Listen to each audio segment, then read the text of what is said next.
grouping across the table. I don't know exactly what All right, class.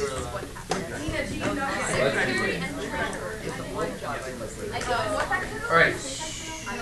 Let me hear a couple votes on the first one. It's a challenge problem, so just shout out a couple answers without justification. Just give me your numbers. What do you think? 26. 36. What did you say? 120. Give me another number. Anyone else not on this list yet? 26. Did you just make up this number? No, I don't know exactly. 6 factorial. 6 factorial is 720. Yeah, that's what I said. All right, oh, you said 720. So 720, 36 I heard. 120 times 6 is 720. 120, someone said, what'd you say? 36, you agree with? Okay. 12? Yeah. Throwing that out there. Thanks, John. Okay. All right. Good. So we got a couple numbers. Someone want to now step up and justify their number? Go ahead. Someone. Katie wants to start. Go ahead. So if you have 4 bags, and then one Whoa, hold it. Slow down. Why are there 4 bags? Because so you have one group of one person, and then you have another group of another person, and then you have a third group of one person, and then in the fourth group you have 3 people. So you're throwing 3 people in a bag? Yeah. Okay. So they're going to be bags. And each person, other person gets a bag too. That you would have 4 different, like you would have 4 different, like 4 factorial,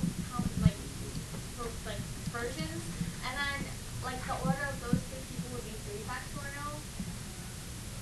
Okay. So you multiply by 3 factorial, and then divide everything by 4, and it would be like rotation. And then that's 30. All right, so this is her calculation. I think I agree that that comes out to 36. That's Katie's calculation. Did you follow her on all the things she said? I think I understand what you're trying to say. Katie? You wanna like you have 3 people who are sitting next to each other, but you can rotate the order of like. Also, those 3 people just have to be next to each other. Yeah. Yeah, huh?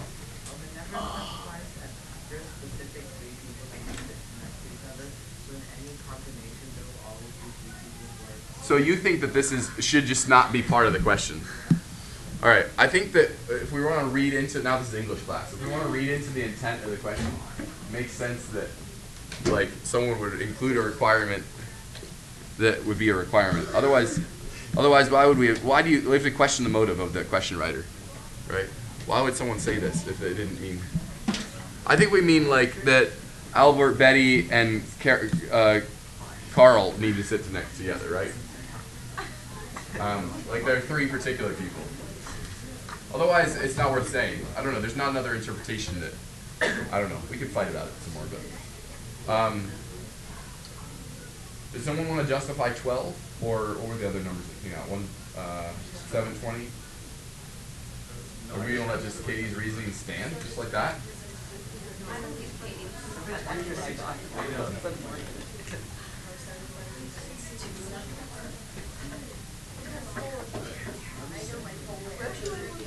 Josh, you want to say something?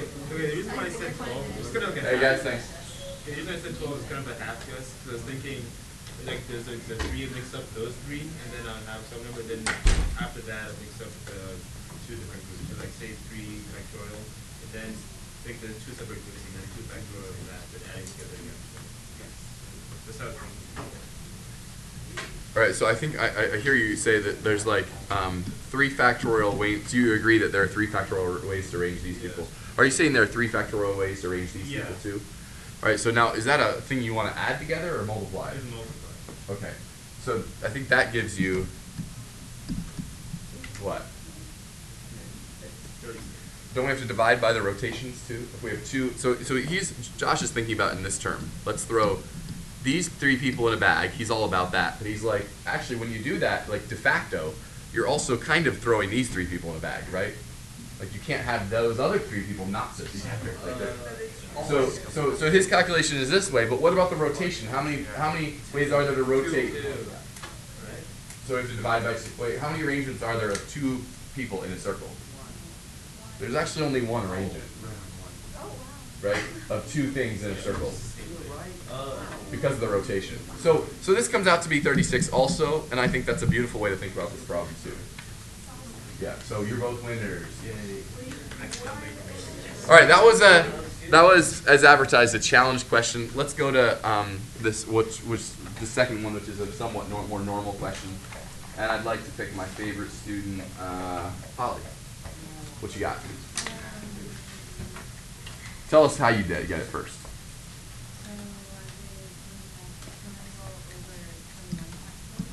25 factorial over 21 factorial. Class, agree? Okay, and then, actually that was the part I cared most about, but you have a number for us too? 3, 0. Someone confirm? Yeah. So yeah, you could say that's 25p4 or 25 factorial over 21 factorial, or you could say that's 25 times 24 times 23 times 22. Right, those are all what we need here. We thought we'd just maybe say something from yesterday. We didn't quite hit the last example, so let's go to these two that were the last two on the back there. The bag. Yeah, this is the bag thing. I watched the video. Okay, I was going to say. Yeah, you got to throw some things in a bag. So imagine that you're over spring break sorting your textbooks, because you would totally do that. This is spring cleaning. You're gonna have time to be sorting your shelf of books. Okay, I think that the OCD person in you would want to sort all the math books together on the same place in on the shelf. All the science books, your biology, chemistry, and physics books should probably be next to each other, don't you think? Your linear algebra, calculus, differential equations, and abstract algebra books should be together, right? Something. So, yeah. So, like Katie's idea here, we want to throw these in a bag. Each one of these. If you were actually tasked to do this, if you're actually going to set out to do this, I think the very first thing you do is like kind of back away from the shelf and be like, where am I going to put the 3 subjects? Right? Before you ever think about the books individually, you probably think, where am I going to do math over here, and then science, and then history? That's probably a good order of that mathematical, like pure to more applied. That's good. You know, you kind of feel like yeah, that's a big decision. How many ways are there to do that? Just to sort the bags. How many ways are there to sort 3 bags? Yeah, 3 factorial. And then once you're done with that important task about where to stick your labels, okay, I think I'm going to put your label maker out history here, and then science and math. Then you still have another decision. Once you take the bags away, you still have the decision of how many ways are there to arrange these 3 books, which is another 3 factorial, and then, all right, so that's the calculation. I don't know what that comes out to, but does that make sense, this whole like put them in a bag approach? And then you have kind of a set of decisions to make. And you could draw a tree for this. At the very top of the tree would be your 6 decisions, 3 factorial, ways of placing the subjects. And then after that, you have a new tree in your life. How do I, once I've done that, once I've settled where they're going to be on the shelves, how do I order each one of those? All right, and then what about the picture? We got 5 people in the family. We need mom and dad to sit together. So what do we do with mom and dad? We throw them in a bag. Let's say that's mom and dad right there. Well, but don't worry. If you're feeling left out, kids, you can each have a bag. Okay. All right. So now, how many bags do we have? Yeah, they're all in a sack, their own sack. So how many ways are there to arrange the 4 sacks? 4 factorial. But then after you're done and you reveal the contents of each bag, then we still need to arrange mom and dad, and there are 2 ways to do that. You could say 2 factorial or 2, whichever. Well, that's easy enough. We could just say what that is. That's 48, right? So I just want to follow up from yesterday because I think that's important. I was going to show you. Were you able to handle the rotation thing with the? That was weird. Like, can you flip it? So yeah, the issue is like if you have. So we talked about the card playing game thing, but if you have like 4 items, you saw that like if they're seated, persons A, B, C, and D are seated around like a circular table, then this arrangement's the same, isn't it? Or this. Or this, right? And we said, so okay, so how many arrangements are there for 4 people sitting around a table symmetrically? And the answer is a round table, or around a merry-go-round. And we said the answer was 4 factorial divided by 4, right? Or 3 factorial. What about, though, if these are 4 keys on a key ring, which is, I think, one of the questions from last night. So there's one other thing you can do with a set of keys that you can't do with people around the table, and that's, there's another symmetry that you can achieve besides just rotating. Right? You can do this, of course, rotate, just like you can with people around the table, but what else can you do with the keychain? You break it open. Open a door.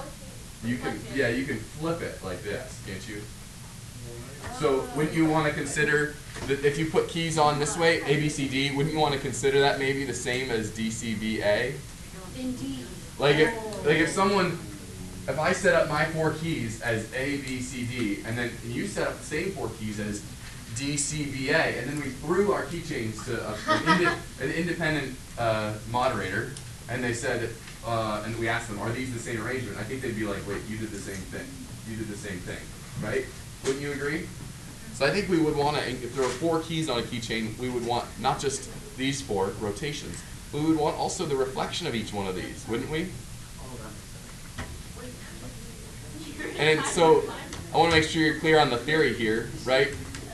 For every one of these, we would normally say the answer is 4 factorial, but if we're rotating, we divide by 4. If we're also flipping, we might divide by 8. For every arrangement, there are actually 7 other ones that are actually considered the same if you have 4 keys on a keychain, right? So if you're doing 4 keys on a keychain, it would be 4 factorial divided by 4, but also divided by 2, right? Well, I don't know what that comes out to. But yes, I do. 3. That seems remarkably low. Let's do the calculation for actually the number of keys I have on my keychain, which is actually only 3. What would it be?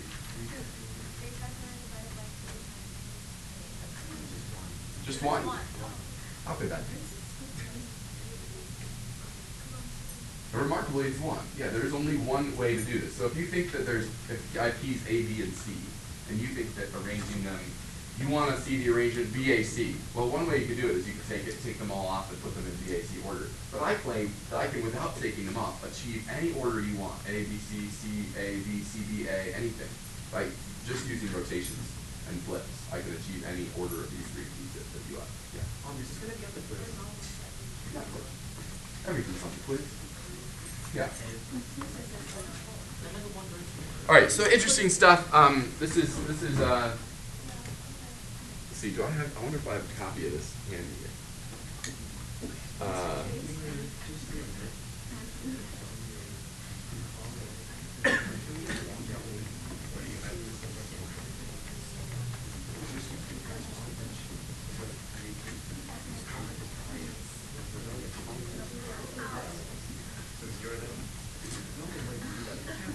Maybe I don't have it. Okay, all right.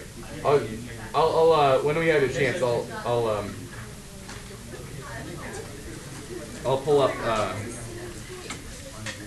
a paper I wrote on a subject of interest. Okay, but all right. Fun fact before we move into today, what we're talking about today. All right. First of all, that's not super fun, but this is fun. Look at that. Oh, wow. Really? Isn't that amazing? Oh, wait, that makes sense. That makes sense. Where's the fascinating? There you go. There's your fun fact for the day. It's also the amount of seconds in 2/3 of one of our quarters. Wow. I never thought Wait, so quarter? Unnecessarily. I know. I'm just trying to add to the conjecture. There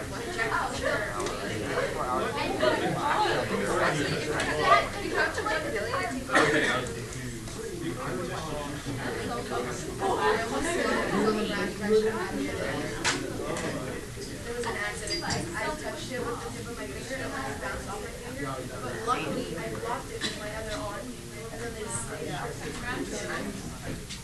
I like being reflected. Wait, is reflective Look at all these great warm-ups that we're going to do another time later. Oh, I like that one. I saw it already. I was looking at it on my own time because I enjoyed A that. robot, we got chess problems. Time. All right, those are for other days. Okay, good. Combinatorics is so expansive in terms of what kinds of places we can apply it, so that it's fun to see lots of things. Combinatorics is the fancy word for the the theory of counting, right? The mathematics of counting stuff. Big fancy word though, makes you sound a lot smarter. Okay, combinatorics. In fact, we're going to be thinking about different combinations today. That's this first question. It says, how many combinations of 4 people can be selected for a committee out of 26 possible employees to choose from? So I want to make sure you're clear on how this is like what we did before yesterday, but also how this is a little different too. So this is very similar to like the second warm-up problem today, isn't it? It's like you have 26 people to choose from, and you're picking 4 to receive gold, silver, bronze, and something, steel, right? Nickel, something, copper. But of course, in this particular case, I actually am not assigning them those places. I'm actually just picking them, and I don't really care. They're going to have that. It's an ad hoc committee. No one is president. No one is secretary. No one has a position or a medal. Okay, we're just trying to pick 4 people. Imagine I was just trying to select 4 people from this classroom, and I didn't care what order they came in. I just need 4 volunteers for some activity or something. That was hypothetical. Thanks, Tyler. Okay. So I think that our first instinct would be, though we all already acknowledged perhaps the difference between this and yesterday's problem, our first instinct would be to make the guess 26P4, right? Which is what we said yesterday. But of course that does account for the ordering. That does assign people positions. So we just take the same kind of approach here. So we understand that that's too big of a number. That we've kind of overcounted was the word we've been using. But let's take the kind of the same approach we did yesterday. That overcounts, but let's see if we can be very precise about how we've just overcounted. How many different arrangements do we want to consider the same? Right now, when I choose 4 people like these guys here, right? Like 1, 2, 3, 4 is counted differently in my counting than 4, 3, 2, 1. Right? So how many different times do they appear in my list? If I were to list these all out, yeah, of course, all 24 arrangements of them appear on this list, don't they? Well, I think we now know how to fix this, don't we? We just need to divide by 4 factorial, or 24. So, and that's, right, so this is true for every single one of those. So the calculation we just did is this divided by 4 factorial. I'll just tell you it comes out to that, 14,950. So let's do like we did yesterday. Let's see if we can generalize this. In fact, I think this is worth generalizing because this is actually the thing I think you will encounter more often than NPR. This kind of calculation where we don't care about order. I just want to grab 3 balls from the ball pit. I just want to grab 3, the one we'll do next year is 3 pencils from Mr. Chase's pencil prize box. I just want to select 3 televisions for inspection off the line. I just want to select, we'll do a lot of these today, select 4 cards from the deck. I don't care what order they came in. That's the same hand as if they came in a different order. So it's actually maybe more common.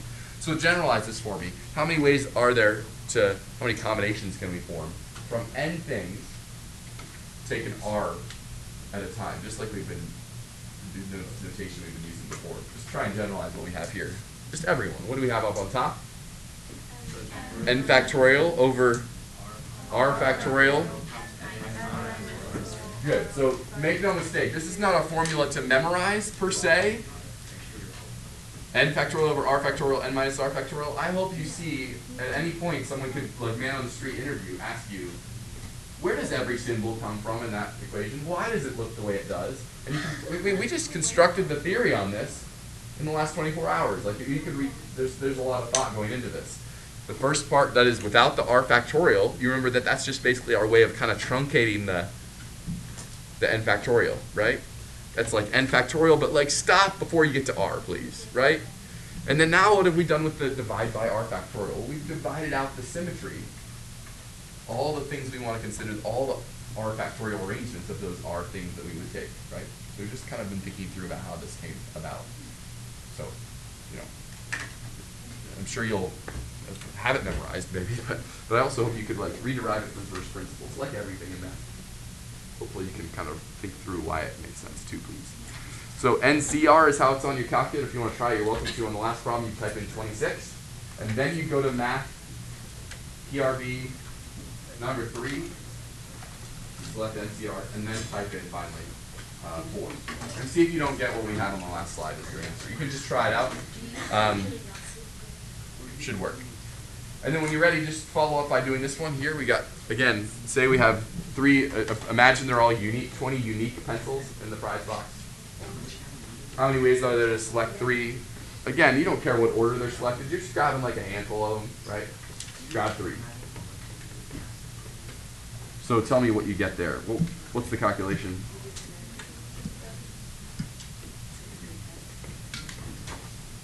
The way this is most often written, by the way, is not with this NCR notation, but with this stacked notation. And I know you might be thinking, doesn't that look like kind of like a column matrix vector or something like that? And the answer is like, yes, sorry, but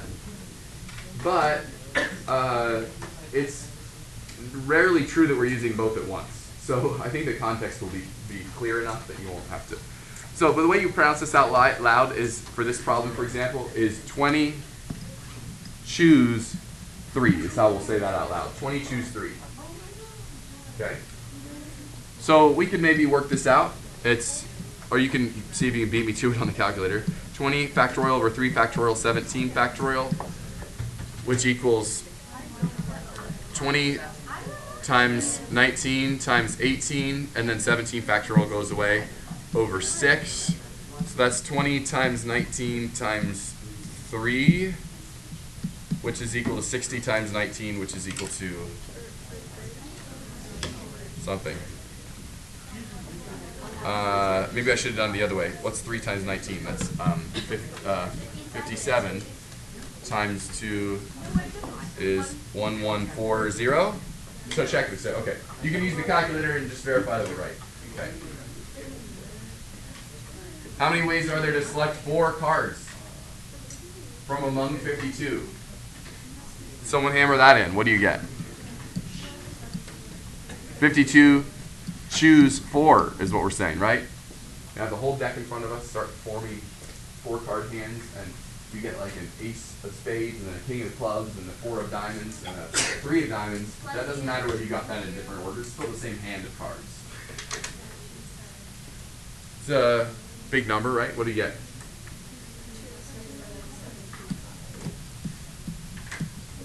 Did I say it right? Okay. Wait, 702. 270. All right, how would you go about doing this one? With just spades? What would you actually do if you had the deck of cards? What would be the first thing you'd physically do if you actually started forming these hands? If I gave you a deck of cards, what would you do? Shuffle. No, don't shuffle. You would actually use the sorting. What would you do? You're all about the bags, aren't you, Katie? No. Well, I think what we do is, take all the spades out, right? And the other cards, you'd be like, well, I don't know, you could throw them in the trash or something, right? They're just not part of the question. So how many spades? What's the size of our overall pile? There are 13 spades, and from those, we're picking 4. So that's the calculation this time. Just the pile that we're choosing from shrinks. Agree there? Check her on that. What about the next one? And how is it different? What is one? It's like they're all. So how many different hands are there that are either all spades or all diamonds? Or, right? Yeah, is it clear that this is just the same as the last one except times 4? Why? Well, because we already counted the number of all spades hands. That's 715. So we just need to do 715 plus 715 hands that are all clubs, plus 715 hands that are all diamonds, plus 715 hands that are all hearts. So that gives us an answer there, right? Which is 2860, right? Okay. Huh? All right, now things get a little hairier here. Let's do 2 3s. Exactly is the key word here. Exactly 2 3s. So we need to think hard about this.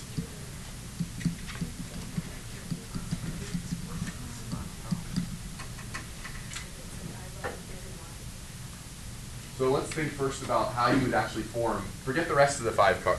There's a 5 card hand, but let's just focus on getting 2 3s right now. How would you go about selecting 2 3s? What would the physical process be? You'd actually take the deck of cards. You'd separate it into 3s and not 3s, exactly. And from how many 3s are there? 4. And from among those 4, you would choose. Keyword. You'd choose 2. So if our only task was how many ways are there to choose 2 3s, the answer would be whatever 4 choose 2 is. And actually, maybe you know what that is off the top of your head. What would that? What's 4 choose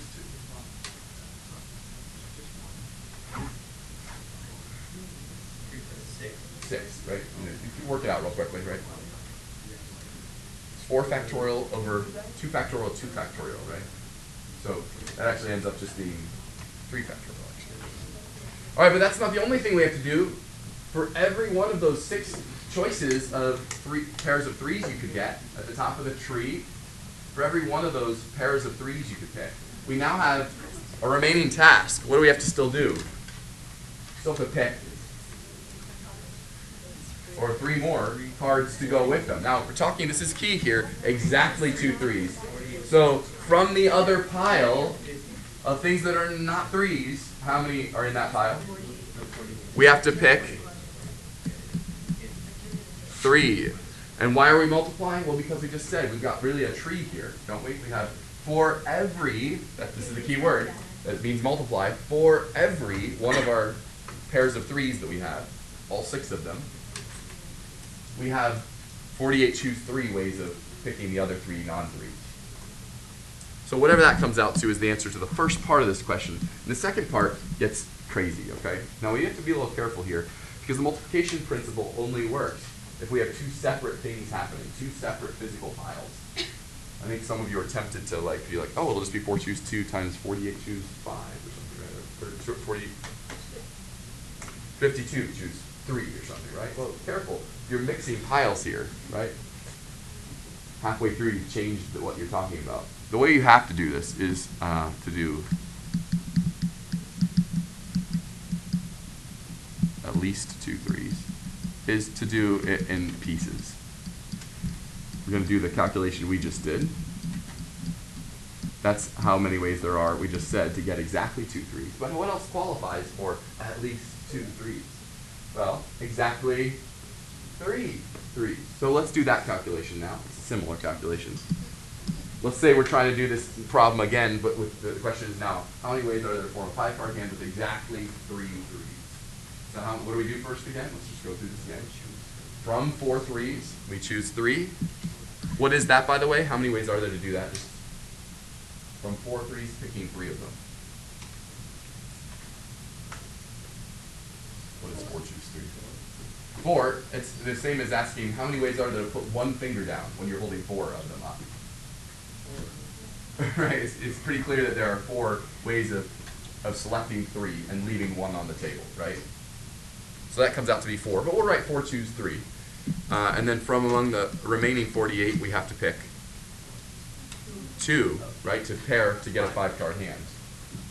All right, plus there's one more way we could get at least 2 3s. We could get 2, exactly 2. We could get exactly 3, or we could get exactly 4. And yeah, we could write 4 choose 4. What's 4 choose 4? It's 1. We'll write 4 choose 4, but just keep in mind that you could just write 1 there. Times 48 choose 1. What's 48 choose 1? 1, yeah. Or 48. Yeah, think about the fact that you have 48 cards. The question is, how many ways are there to choose 1 card from among 48? I think it's clear that the answer is 48. So this last calculation just is 1 times 48. But we'll write it this way just for the sake of kind of seeing the calculation. But just keep that in mind. You don't have to type in 4, math, PRB, number 3, and then 4. You can just 1. Anyway, that comes out to something, and that's the answer we're looking for. Okay? That is, and it is that complicated. I promise. You have to do it that way. All right. I promise that's the hardest calculation that we have to do on this set of examples today. Let's prove that we can do this with something other than cards. Let's talk about men and women. Okay. So we got 6 men and 5 women, and we want to form a committee of 2 men and 2 women because we live in like an era of affirmative action. We need there to be equal representation. We don't want like it to be dominated accidentally by all men or something like that. Okay. How do we do that? Isn't this similar to the cards? We just swap cards for people. So from among the 6 men, choose 2. And for each one of the, what is 6 choose 2? Figure it out. 6 factorial. Well, it's 6 factorial over 2 factorial, 4 factorial, right? So it's just 6 times 5 divided by 2. So what is that? 15, right? So there are 15 ways to select boys. And then, so think about your tree, and then for each of those 15 boy selections, we have 5 choose 2 choices for the ladies. So, and 5 choose 2 is 10. So this comes out to be 15 times 10 is 150. Okay? But I hope you see that this is very similar to the pile of non-threes and pile of threes, right? We got a pile of men and pile of women. Binders of men and women. Okay. I don't actually. That might be an older reference. I don't know. Is that people get that? Huh? Yeah. Okay. Good. Thank you, Liam. Well, you can Google binders of. No, don't do that. All right. Someone made a song out of Okay. You can. All right, so next one has to do with pizza. Leave you hungry, I think. Okay. So pizza, we got a pizza place. Typical offers maybe up to 9 toppings. Let's just first acknowledge that like pepperoni and sausage. If you order that, that's the same as ordering sausage pepperoni, right? That's right. The order in which they come. Ew. Ham and pineapple, same as pineapple and ham. Can you imagine, like, sending a pizza back? I ordered pepperoni and sausage, not sausage and pepperoni. You know, like, I was expecting the sausage to be more like on top or something. No. The order doesn't matter. Okay. Do you know like some sauce on top of her topping? Howdy. All right. Sorry. So if you had, let's simplify the problem because right now this is a hard problem. Say you're committed to only doing exactly 4 toppings. Let's do the whole exactly thing first. Okay. So say you're committed to doing exactly 4 toppings. If you have 9 available, how many is that then? Just based on a prep. 9 choose 4, right? So that'd be 9 choose 4. If you're committed to having 4, not more, not less, but 4 toppings. Well, but that's not a restriction we're actually placing on ourselves. We could also have 3 toppings, right?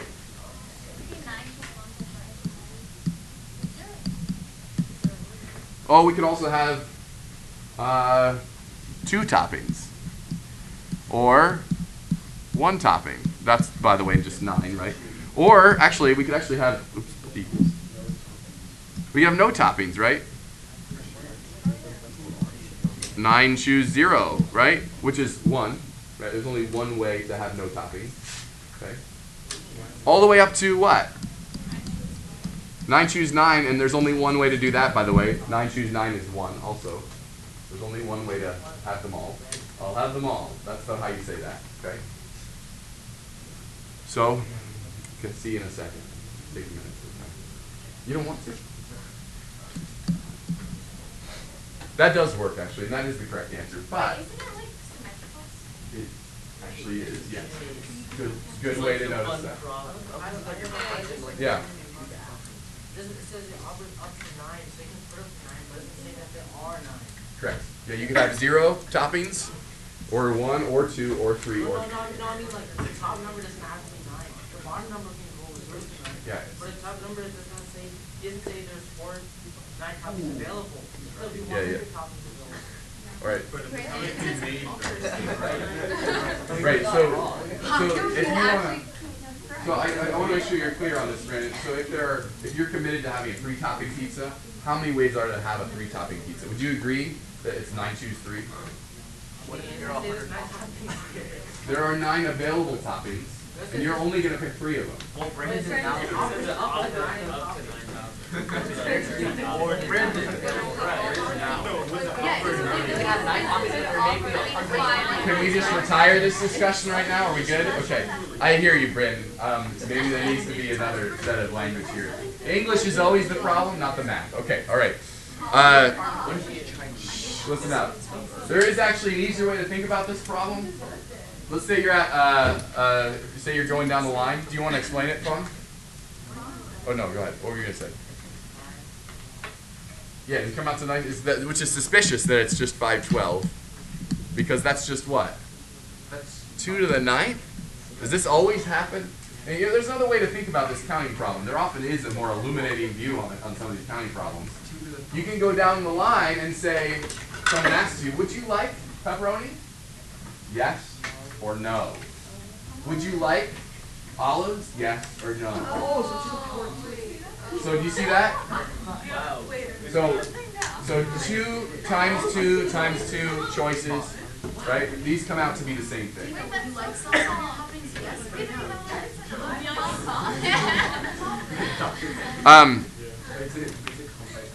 Let's hit this guy too. At Urban Burger, you are trying to decide between your 3 favorite sandwiches. You have to have one of those 3 sandwiches. Otherwise, you're getting And then each which would come with 1 of 4 sides, 1 of 4 drinks, and 5 optional toppings. So let's just assume that you're going to have one of these 3 sandwiches. You're going to have 1 of these 4 sides. You are going to have one of these 5 drinks.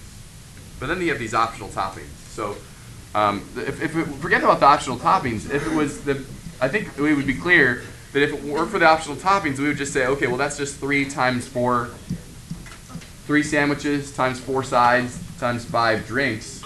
Okay, but how do we handle the whole optional toppings thing? Because they're optional.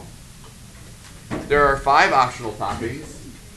So for each one, you can say yes or no. So you need to think about this as being times 2 times 2 times 2, or 2 to the, right? 2 to the 5th includes that option, right? The no toppings. You can say no to them all. 2 to the 5th counts that as one of the options. If you say yes to them all, 2 to the 5th counts that also. Okay. Why do you still need the multiplier of 5? 5 is coming from this. Oh yeah. Yeah. So we have 3 sandwiches, 4 sides, 5 drinks, and then we have 5 optional toppings. Speaking of different ways of viewing problems, I thought I'd put one more spin on combinations for you. Let me go back for a second to a problem we did earlier. Way back here. If you're doing this actually reminded me of a calculation that we did before we learned about combinations when we were here yesterday. Doesn't this look like this 20 factorial over 2 things that are factorial that add up to 20 look like something we did yesterday? What was that? Yeah, it does.